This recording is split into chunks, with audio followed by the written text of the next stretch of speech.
Today, you'll hear how my client Julia quit her stable job as a city planner and created a six-figure business within just 4 months without mom guilt.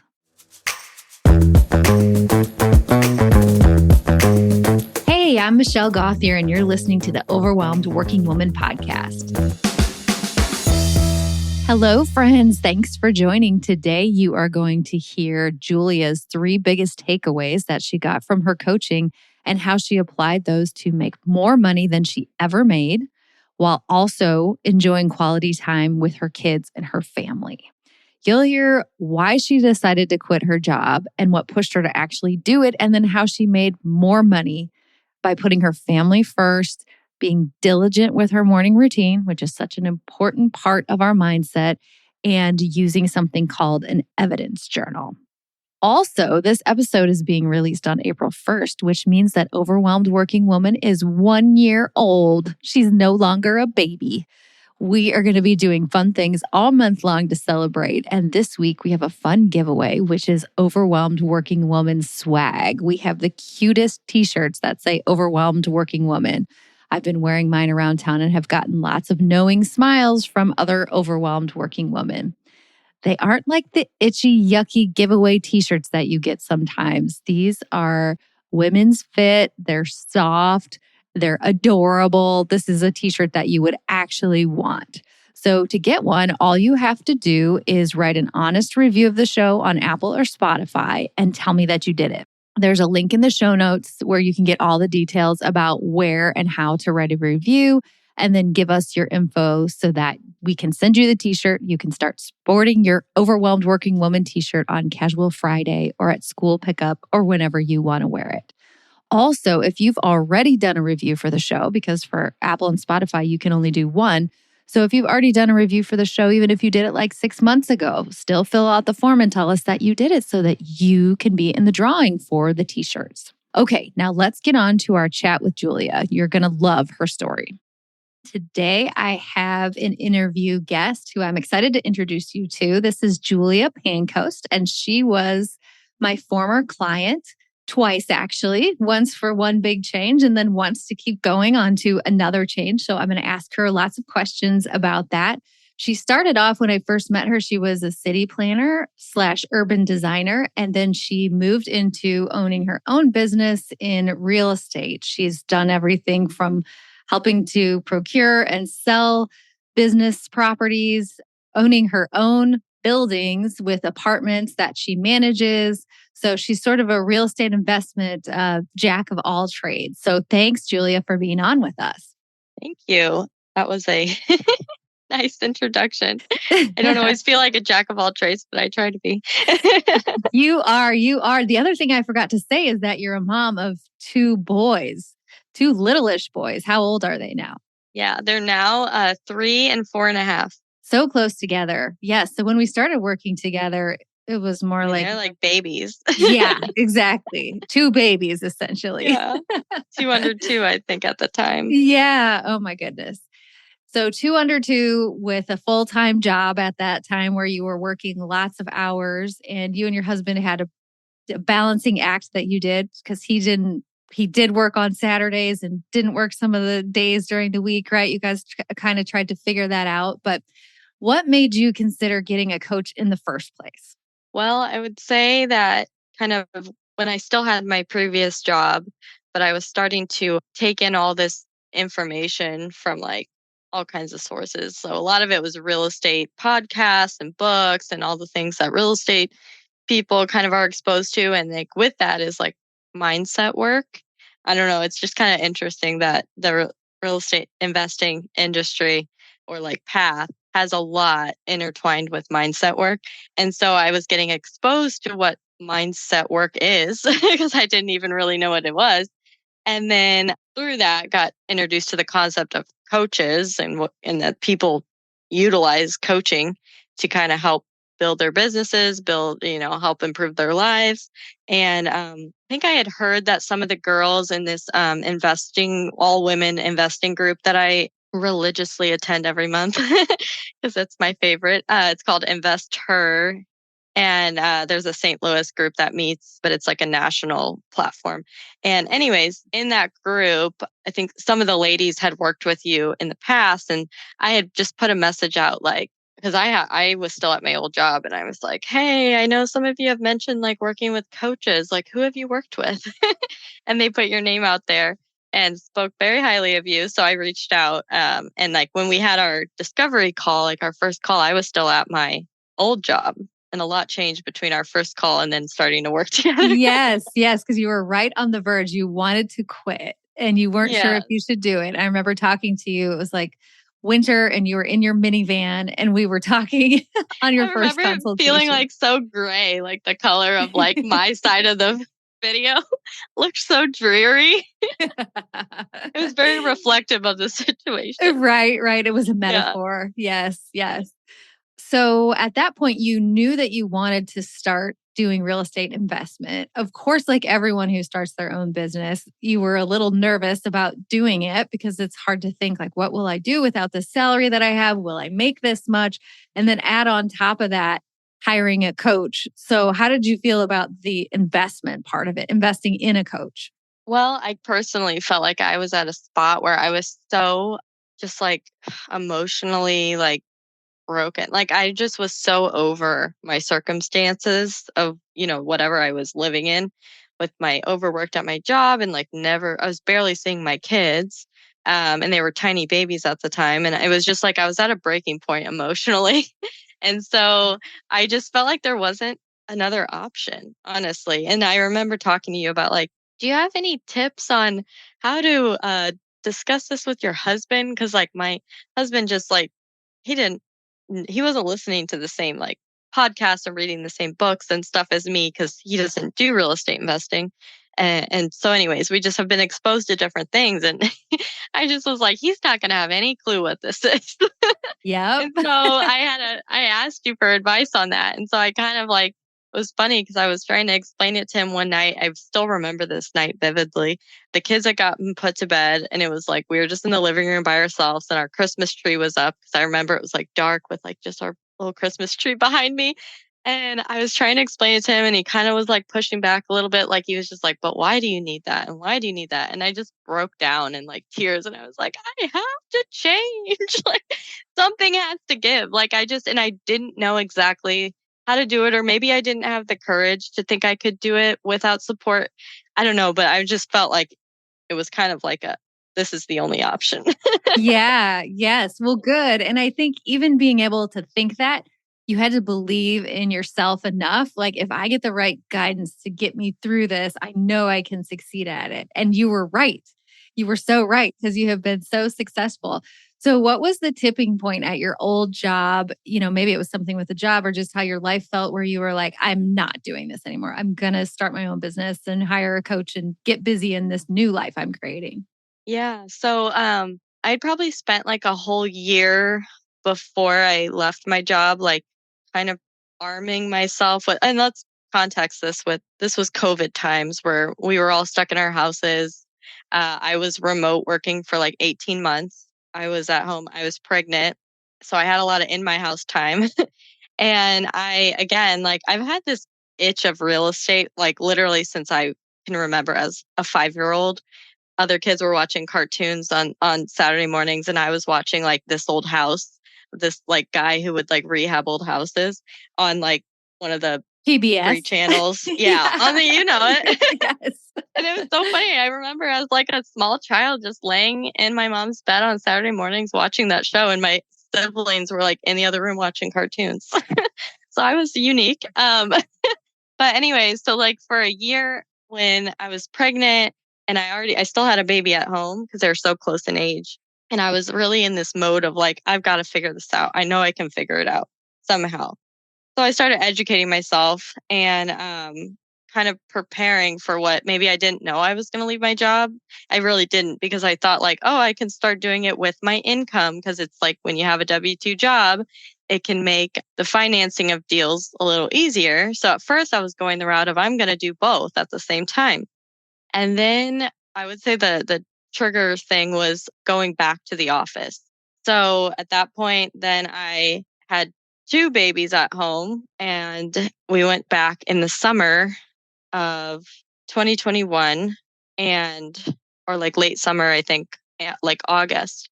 We went back to the office and we were expected to be at the office when we had been 100% remote for 18 months. And so it was just such a stark change. I was like really unhappy being away from my kids because I had been with them for so long as little babies. And had remembered that when my first son was born and I was working full time, it wasn't COVID. Like I was so unhappy. I just was like literally calculating in my head sometimes, like how many hours I got to see my child in a day and how many hours they were with a nanny or like someone else in the day. And it was like really made me feel so bad. And so, anyways, there was always this expectation to be in the office. And then also we'd have like these evening meetings. And anyways, it was just like starting to be like, oh my God, I just don't want to do this anymore. And then the thing that really just like triggered me that I have to quit. It was probably like the week it happened. So my younger son had it's actually really common, like febrile seizures. And the first time it happened was when I was still working from home and I was there with him. And then when the second time happened, a few months later, I was at work and my husband calls me freaking out that he's having a seizure. And I just felt so helpless and at my job. And I was the only person there. And I was like holding down the fort on this project, like felt like I couldn't leave for something so dramatic. So it was like, I don't know, it just struck a chord with me where I was like, I don't want to be in a position where I feel like I can't just like be there for my family when I need to be there. Yeah. And that had been like a tune of that job for a long time. But I was just I'm such a gotta get the project done no matter what, like a deadline driven. And I've always been in a deadline driven industry. And it was just before kids, it was just, that's how I am. That's how I work. I'm a workhorse. And then after kids, it was like, okay, but I can't do this like this anymore. It was funny because even before kids, it was like a red flag that I just like suppressed and didn't do anything about because I'm like, whatever, I like to work. Or maybe I don't like to work, but I feel I have to work. But it was right after I got married. I just was like super overwhelmed with projects. And it was right after we got married, our first Christmas where we had our big family gathering. And everyone was like asking my husband, like, oh, how's married life? And like all he would say is, she works a lot. And like that was his answer. And I still remember that because it made me like be like, well, what do you mean I work? Like, yes, I work a lot. Isn't that what you're supposed to do? Like, Yeah. I have to get the projects done. I don't know what to tell you, but like I never set any boundaries with work. It was like if I would pull all-nighters to get a project done, like whatever it took. And so it's like not until you have kids where you like literally have another life to think of besides your own. You could treat yourself so badly sometimes, but when you have someone else to care about, it's like the whole world perspective changes and you're like, okay, actually I can't, and I was still doing it though, where I would like get the kids to bed and still work all night on a project and it was just draining. Yeah. You can only do that for so long, in my experience and opinion. I also think I didn't know that there was a different option. I just thought, well, I've always worked really hard and, worked as late as necessary. And so I didn't know that there was an option to create any different kind of life. So it's like you're doing the best that you can do with the information that you have at the time. Okay, so you have this sort of breaking point. Then you decide you're going to quit your job. So when we first started our sessions and we worked together for 6 months at that time, and then 6 months again later on. So we worked together at 6 months. So when we first started working together, if you remember back this far, because that's been a while, do you remember if you started feeling better immediately or if it took a while, or do you have a recollection of that? It didn't take a while. I think it was maybe like the like second meeting we had where because the first was me kind of like just explaining a lot of situations and then there's like I think the second meeting where we did that exercise where you helped me like choose another thought and like I would say it out loud and then you'd ask me how it made me feel and I still remember I don't remember exactly what the phrase was that I said out loud, but I remember like that instant feeling of like this like flutter in my chest and it's just like a weight off of me, whatever we were working on at the time. I still don't remember, but I still remember the feeling. And it Yeah. was crazy that like just saying something out loud that was like the, opposite of what I was telling myself, but what I needed to hear, switching that thought Yes. could instantly give you a feeling in your body. And so that was really powerful. And then it kind of like got me hooked on like all the, work we wound up doing the rest of the time. Yes, all the mindset things. Yeah, and I don't remember what that was either, but it could have been something like, I'm afraid I'm not going to be successful with having my own business. And maybe we changed it to, it's possible I have a track record of success in working, or, something else. We just come up with another thought, which is something we do often in coaching. And that other thought has to feel true. It can't just be like a sunshine and rainbows type thought. But it's amazing when you shift into that butterflies possibility feeling, what you can do when you're from the place of like anxiety and worry about, I don't know if I'm going to be successful. You might sit down at your desk with your shiny new laptop and just be paralyzed versus, okay, what do I want to do? I need to call these people or meet with this person or whatever. It just helps you clear up your mind. That is great. And then I feel like you did a great job of really doing meditation. I'm just thinking of some of the other tools that you picked up on. You would do meditation, you did or maybe still do a morning routine. So when I started working with you, I came in with these thoughts that we worked on, which was like, I'm bad at routines. I am not a book reader.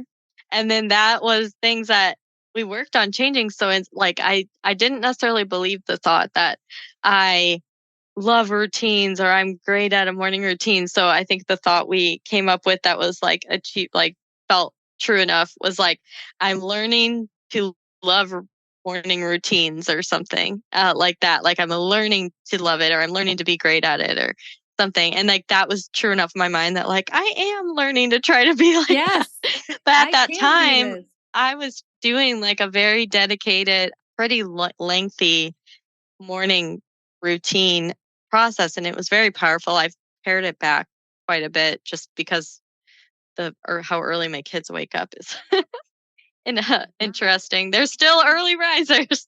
Yes. And you can do a quick morning routine too. When I first started my business and I was going through a divorce and I had so many things that my mind really needed a lot of management, I would do like a full hour in the mornings. And now that I've done lots of work and whatever, I can do like a 10-minute and it gets my mindset in the right direction. So I think if you can do a short one, great, do a short one. The evidence journaling was really helpful in like building my thought of like believing myself because the when you don't follow through with what you're wanting to do, like say, I want to wake up and do a meditation. And then the more times you like don't do it, you start to lose belief in yourself that you're going to do what you say. And that can be a challenge that I have struggled with, in the past. And so what we worked on was like building that evidence journal of like, think of anything you do that's a routine in a day, however basic it was. And I remember thinking like, well, I don't even know because I don't do routine stuff. And then I started writing and it was like, well, I do brush my teeth every day. Like little stuff where it's like the smallest thing that you could just Yes. build up your mind to be like, yes, I do routines. Like, what do you mean? Like, I drink coffee in the morning. Yes. And you had a lot of routines for your boys, like to put them to bed. You had Oh, yeah. We were like very strict on those. Yeah. Yeah, exactly. So Yeah. basically, your brain was offering you a thought that wasn't true. And then you created the thought that was true, which is, I'm learning to love routines. And then you kept this evidence journal, which is another tool we use in coaching, and just write all that down like, oh, actually, I am very good at routines. And that's a great point about routines too, is because once you have them, they almost go unnoticed. It's just on autopilot. So you weren't giving yourself credit for it. So, how soon did you start seeing success in your new business when you started doing real estate investing? Pretty quickly. So it was funny because when I left my job, I was so like, I had all these thoughts that, like it would be a win in my mind if I could at least make what I made at my old job. And then in my literally, I think my like first few months, I like out earned my old job like that fast. And I wound up making like I would have never thought I would have made that, but for my first time ever, I made six figures because we were joking, remember? I was like, I was a 5-figure earner and no one uses that term, but Yes, it was yes. funny. And you became a 6-figure earner within just a couple months. I Yep. passed the threshold. That was big for me because that was the thing that like was just, I wanted to, I want to be able to provide for my family. So when I was able to surpass my previous income so quickly, and then it gave me this jolt of, this is where I can definitely make money and be successful, and I'm good at what I'm doing. And it just was a lot of things resonating with me to like reinforce my decision, that I made, the right decision and that I was in the right place. Yes. And you were always great at applying the tools. Even when you were doing your new business where you were doing well and making money, you had very specific processes that you followed. We worked on those. You made so many calls, you did so many things. And so it really ended up being a very, I would say, routine driven life that you created for yourself as far as the hours you worked and the things that you did when you were working. So I think for anybody out there who feels like, oh, I would love to do something else, but I can't imagine that I could ever make money doing that, Julia is a great example because it's not like you had a job where you were making nothing or didn't have a lot of responsibility. You were making good money, but you just made better money. And then tell us some of the other differences. So you're making more money. And then what did the rest of your life look like? My schedule. So I was working for someone else, but I had extreme flexibility. Like I basically could make my own schedule. And in the beginning, my older son was new in preschool at the time. And so I only had him going half days, and I worked pretty close to my house, and his school was right across from our house. So like I would spend the morning, I had a generous amount of time in the morning with my kids, especially compared to what it was before, where sometimes I was leaving before they woke up. I was getting like 3 hours in the morning with them where I'm just like hanging out with them and getting them breakfast and getting them off to school. And then I would go to work for a few hours. Then I would leave to go pick up my son from preschool, because that was important to me at the time. Was that, I don't know, it's just like he was new in school and I wanted to like be there each day to get him and see how his day was, and get to like, every once in a while I would stay and just like eat lunch with them and then go back to work, sometimes. And it was nice. And then I'd go back to work for the day, and then I would usually be home by 4 o'clock or so. Like I didn't usually, rarely work till 5 o'clock. And it was nice because I used to, at my previous job, I would be like stuck in the rush hour traffic because I wouldn't leave. I wasn't supposed to leave till 5:30. And then I was stuck in rush hour traffic. I wouldn't get home till after 6. And my kids go to bed at like 7. So I would get like, they would already have been fed. Sometimes they were already bathed. I wasn't around for any of that. And then I'd have 30 minutes with them. And then I was like, I didn't even get to see them.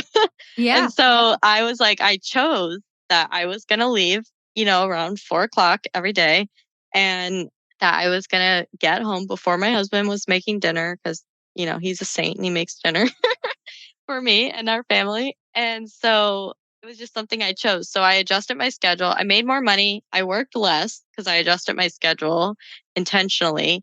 And I also would just, at the time, I had a work phone that was just a whole separate phone. So it was really easy to separate work from personal. So I would like put my work phone away once I got home, and I would really not check it for the most part once I was home for the evening. And when I did that, I remember just like feeling just so present with my kids that it was like, okay, I'm here like, now. And the more I could separate that, like, this is work time, this is family time, like it just like made me feel so much better. And then yeah, well, you had touched on earlier the Saturdays. So I struggled sometimes with Saturdays because I was like parent on duty by myself. And it was a little overwhelming sometimes. But I remember one of the really important things we went over one time, or sometimes, was sometimes I'm causing my own suffering because I'm expecting something that's not going to happen. Mm-hmm. Like I'm expecting that my kids aren't going to touch me all day long, and then I'm going to be, you know, that's just not reality. Like, they're gonna touch me. They're gonna like, the more I just think like, I'm annoyed. Yes, And so exactly. that was really powerful too, because it was like, treat Saturdays like, because the thing that would trigger me to get frustrated was when my mind was trying to focus on something else and my kids were pulling my mind back to them, like, we need this, we need that. And some of it was, use of my phone, like, because maybe they were occupied for a second. So I would try to, like, do something for myself on my phone, like look on Instagram or something, pointless, but I was trying to escape Yes. for a second, like have a minute of me time. And it was just not realistic because they were so small. They needed me quite often. And like the more I could just stay and like, this is my job for the day. My job is to be, parenting them and just be there in it. And sometimes the most calm I could be was just, for some reason, there's this one corner in my kitchen that the kids seem to barely notice I'm there. And I can see them like from all angles of the house. So if I just like lean against this corner by my sink of my kitchen, and whether I'm facing away or facing out, they just seem to not notice me. And it's like when they don't see you all that, like, right, like if they see you, they need something. I feel like. Yeah. So it was funny. We had the one week where you're like, try this out and then tell me how it goes next time we meet. And it was like just me boringly standing in the corner, not on my phone, like just, just there with myself and my thoughts and my whatever. And it was like so peaceful because I wasn't getting angry with them because they weren't, distracting me from whatever I was trying to do. I'm not trying to load the dishwasher and getting annoyed that they're coming over and moving everything and touching stuff. And so it was like, my job is to be their mom and whatever they need that day. It's not to try to do all of the housework while I'm trying, because that can get frustrating. And that was just something so easy. It was like, I'm creating my own suffering by having all these expectations of what I need to get done on a Saturday to feel like I did something for the house. Yes, yes, exactly. And it's so easy because we automatically get those expectations. So it's so easy to create your own suffering. And once you figure out the key of just lowering your expectations and just standing still in the corner without looking at your phone, and you can actually feel a moment's peace and even kind of enjoy what you're doing, it makes such a big difference. Yeah. And I think that skill is so transferable too, because then when you go to work and you're doing your work hours, you can say, my only job to do right now is to work. I'm going to call these people. But unless your son's having, a febrile seizure and you need to run home, you can just run home. That doesn't Yes. become an emergency that you can't address anymore. Yes. Yeah. Choosing what's most important in this moment and what am I choosing to focus on? Yeah, yes, exactly. So after we completed that 6 months, you went on and were very successful in your business that you had. And then we started working together again. So when you think about that, this happens a lot where I will work with clients and then they'll come back later because they've grown a certain amount in their business and then they want to go to the next level, or there's something in their personal life that they want to take to the next level. So what was your why for coming back for more coaching? Honestly, I can't exactly remember what like the triggering things were at the time, but I just remember there was like new things coming at me that were just different. Like I know one thing was like I had colleagues I was working with at the time. And then they had kind of, some of them had moved on to other jobs. One of them had a baby. And then I was kind of in this new environment where I was like kind of by myself. Because I worked in my own office by myself and I had people I could like go upstairs. There was other people doing kind of a different job, but similar if I wanted to like socialize for a minute, or I could call like the people I was working for if I had questions, but like we weren't in the same environment. So one thing was just like, well, the expectation to want to like level up maybe my income to be like, okay, I did this last year. I had great success. I want to make sure I can do it again. And that wasn't like a fluke, like believing that it can happen again. Yes, because that's what our brain will offer. Like, oh, that was Yeah. lucky. I have no Yeah. idea You how got that so happened. lucky. Yeah. And then when I make you write down all the reasons why it wasn't a fluke in your evidence Yeah. journal. Yes. So one thing was like, okay, I had a great year last year. I want to make sure I have another great year. Some things are a little different. Like, and I don't remember if we were working together at the time when I got my building. I think we were like when I got it under contract. Yeah, you wanted to have your own building instead of buying them and selling them. Yeah, like get my start in real estate. And it was like kind of just making sure I was balancing things properly to still have the success I was hoping to have for, year 2 in real estate, since year 1 was like, I could have never dreamed that I would over double my income in such a short time. And then being like, okay, I gotta, like, can I do this again? Mm-hmm. Can I Mm-hmm. actually get these results again? So that, I think that was probably the trigger that I was like, I need you back, Michelle. Yeah. And then I think the great part about coaching the second time is you don't have to learn all the concepts, right? So we'll just say, what thought are you having about that? What new thought could you pick? Where are you creating your own suffering with expectations? So we just apply all the same tools and then you can get results very quickly instead of having to learn all of them in the first place. Which I think it was funny that that was kind of what brought me back to you. But I do remember that our second time of coaching, I feel like most of the time we spent dealing with my thoughts around being a good mom, Mm-hmm. which is funny but it makes sense because my kids were growing up. I was having to learn to parent differently. I was parenting toddlers instead of babies, and toddlers, can like drive you up a wall. And Mm-hmm. And so it's funny because with both times going into coaching, I had certain things on my mind that we would talk about, but then we would get into other topics that like I didn't even realize were causing me my mental blocks that we would eventually get to the root. And it was like, oh yeah, like I have a money scarcity mindset issue. I have relationship issues because I put too many expectations on some of my closest family members that are just never going to happen. And then Yep.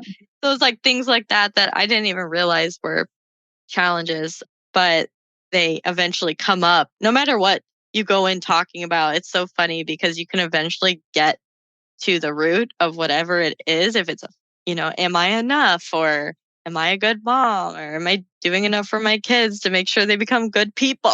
Like whatever it is. And it just transcends across other areas of your life. And so sometimes you don't even know like what that thought is until you start like, I think you had called it like your bully brain. Like Mm-hmm. you start just getting quiet and like paying attention to like when you're starting to hear this like chatter in your mind. And I don't remember exactly what, but the time you had me do that exercise, I remember it was like early one morning. I was about to go like do my meditation, and I was like just getting a drink of water or something. And I remember some thought coming through that was like literally like it was like on repeat, and it was some kind of bad mean thing. And I just wrote it down. I wrote like, you were like, just have a little journal and write like, these are the thoughts that my bully brain is saying. And then I would just like take note whenever I heard it. Then I would just like write it down. And it's funny because if I wasn't in the practice of you telling me to be conscious of listening for that, you don't even pay attention to half these like mean things that your brain's throwing out Yeah. at you. That's like, you should have done that different, or even like recounting, like sometimes I get this, and I don't know if it's called social anxiety or not because I don't always understand exactly if that's what it is. But if I like go out to like a meetup and then I talk to a bunch of people, I'll come back and like my mind will start going like, you were talking too much, you didn't even let them talk enough, or like just start saying mean things about like that. And then you start to think that about yourself, like, oh, am I like annoying, or like Yeah. like Yeah. whatever it is. And you just realize like you don't know what people are thinking of you, because that's what you taught me was like, you have no idea what people are thinking of you. They might think that was the best conversation they ever had, or they would think, yeah, I don't want to talk to her again, but you'll never know. And so like it's not useful for me to keep hearing that thought and letting it like be there. So the more I can just be like, yeah, this is me, and if you want to talk to me, this is how I am. Yes, exactly. And then notice when your brain offers you those bully thoughts because they're there either way and you can react to them either way. But if you can pull them into your consciousness, I mean, sometimes I can even laugh at my own, like, oh, geez, that was a doozy. Yeah. I'm not going to even give that one any time. But yeah, it is funny. And the skill of learning to see your own thoughts and not believe all of your own thoughts is really life changing, as simple as it sounds.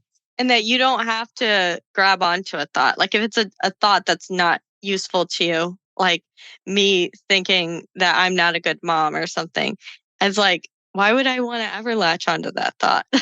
Yeah. And so to just like separate yourself from your thoughts and say like, no, I'm going to choose a thought that's positive for me.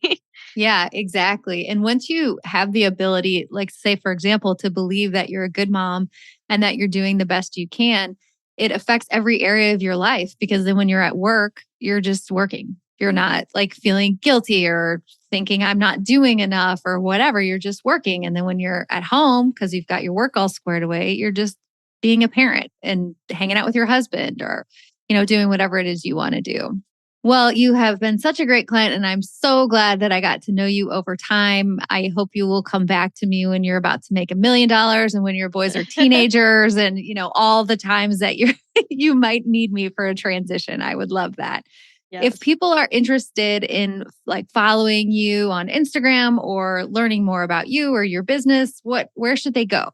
I do have a public Instagram that would just probably be easy to find. I will say I haven't spent too much time putting content on it because that's just haven't been a priority, but it could be a place you can, message.